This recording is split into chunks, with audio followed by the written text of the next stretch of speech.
Ransom Beats Production. One, one, one.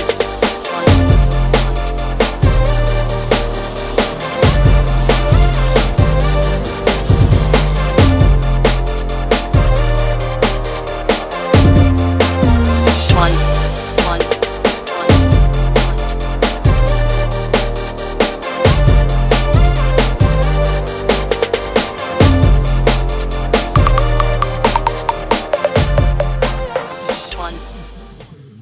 On this episode of the Athlete 251, I had to come to a place well known in Atlanta, Georgia. A place simply known as Bankhead. As I walked down the steps to the boxing gym to see had my guests for the show arrive, I noticed there were no kids in sight. Not on the court, in the batting cage, or on the slides. Maybe it's because the projects no longer sits there, or maybe it's just because it's Sunday and most folks are in church or resting. But as I make my way back up the steps, I am greeted by a professional boxer, waiting to put in some work with a guy they call Handz.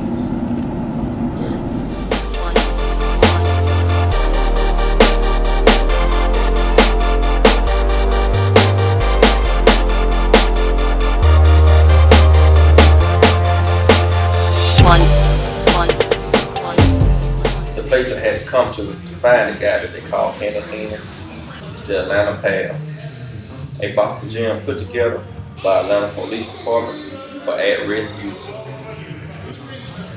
It is now overseen by former professional boxer Handz the Don. Handz doesn't box professionally anymore. No, he just simply trains professionally. And the pro boxer that he's training now is one hell of a fighter. As Michael Handz Seals prepares to enter the ring, I also prepare to witness his greatness and also learn about the man they call Handz.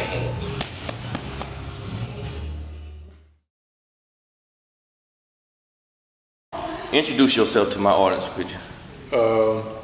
My name is Mike Seals, Mike Handz Seals, from Mobile, Alabama.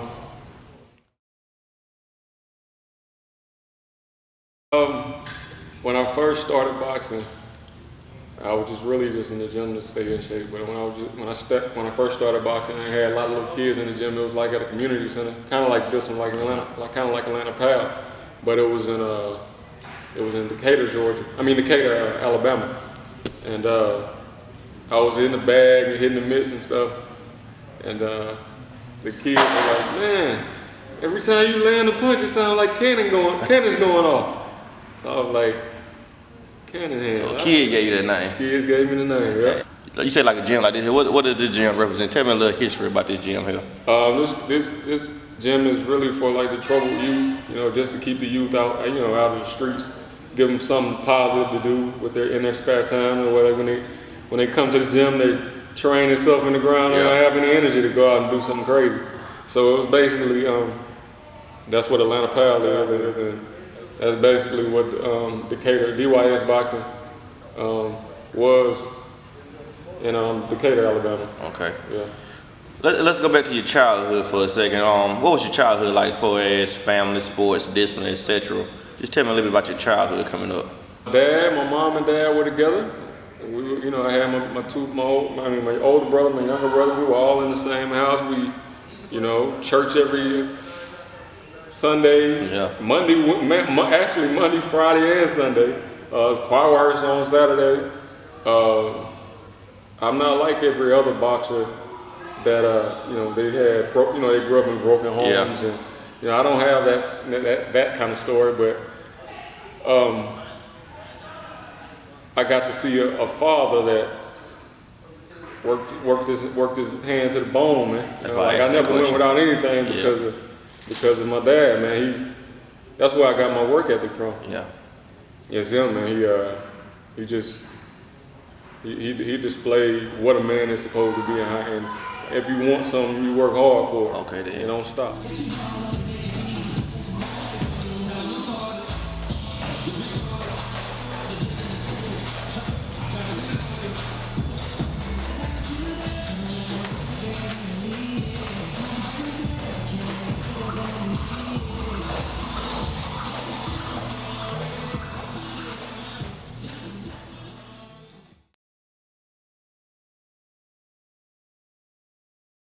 All the cousins around my age, I know they're gonna kill me for this, but You they that just man. come get me. Yeah, I was always, you know, the one before I even realized I was Yeah. fighting for my cousin. Yeah. Like they didn't even really have to come get me. Like as soon as I saw them, It was in you. it was just in me. Yeah.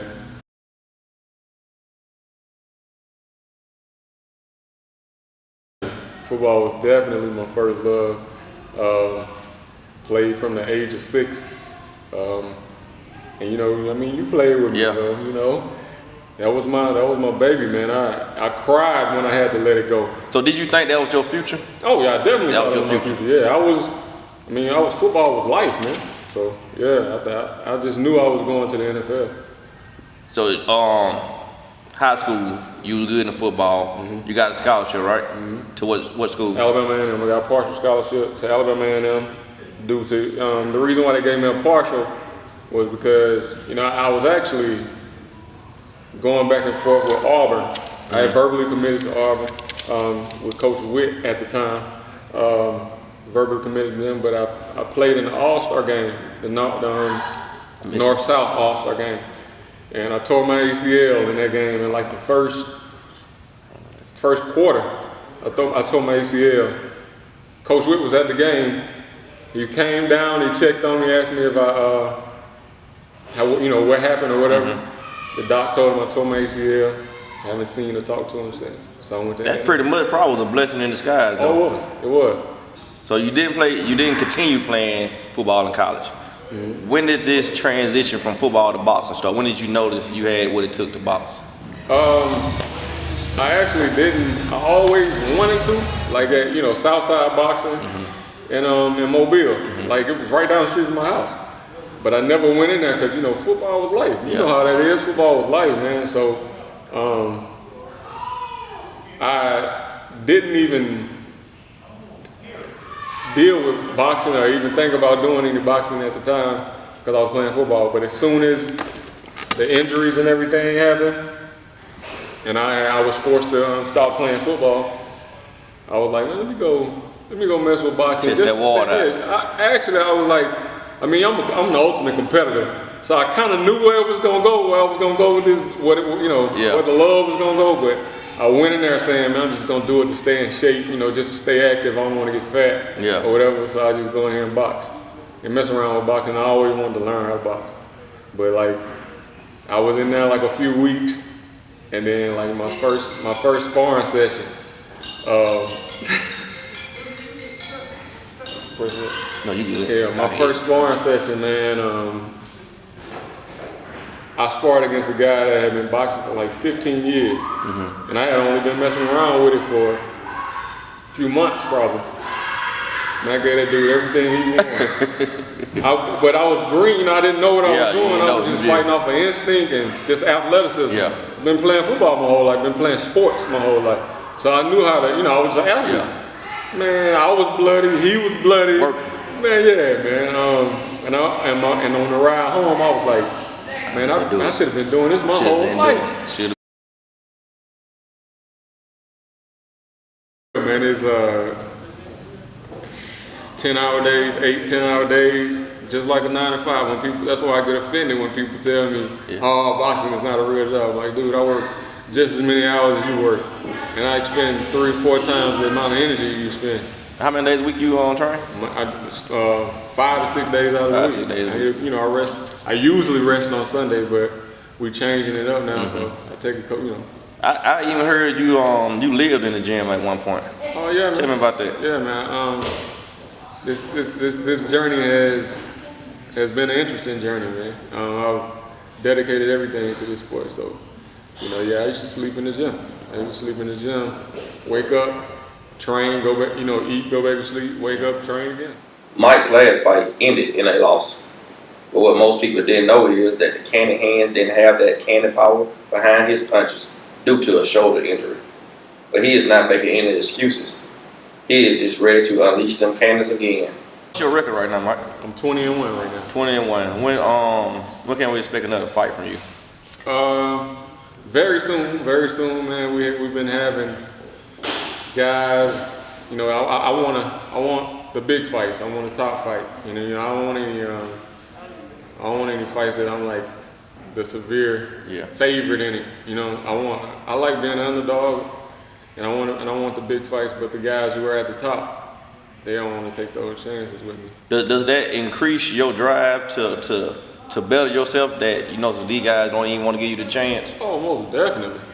My thing is, the longer you wait, the better I get.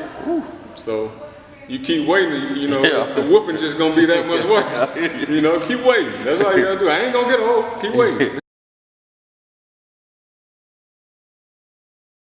Yeah, I just enjoy teaching, man. I enjoy, you know, helping out younger kids because, you know, I never really had that type of mentorship where people would help me out. Like when I was coming up, I mean, in boxing. I had it in life, you know, I had my dad, but I never had that in boxing. So, you know, I try to do that every chance I get, man, because, you know, people didn't work with me because I was so strong, so fast, so athletic. You know, they'll get in there and say, yeah, I'm just gonna work with you. But as soon as I crack them with something, they're like, oh, they fight for their life. I enjoy, you know, teaching the young kids, man, and teaching the younger fighters coming up. I've learned so much. I'm kind of self-taught, so you know I had to learn a lot of the stuff with my rear end. So you know I try to make it a little bit easier for them.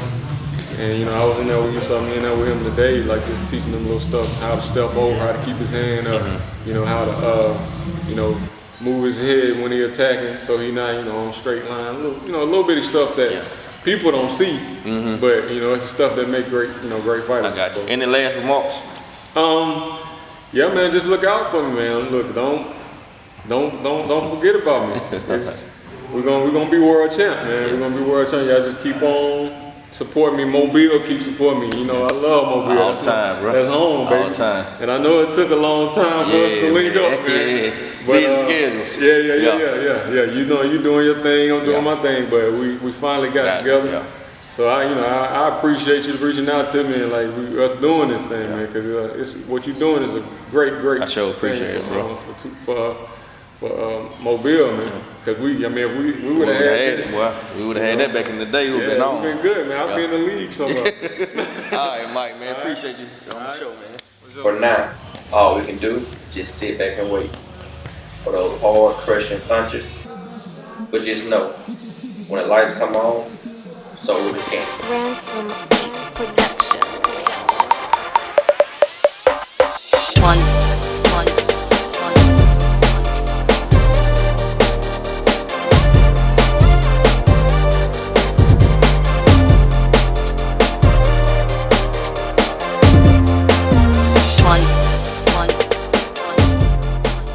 Hey guys, hope you enjoyed that episode of the Athlete 251.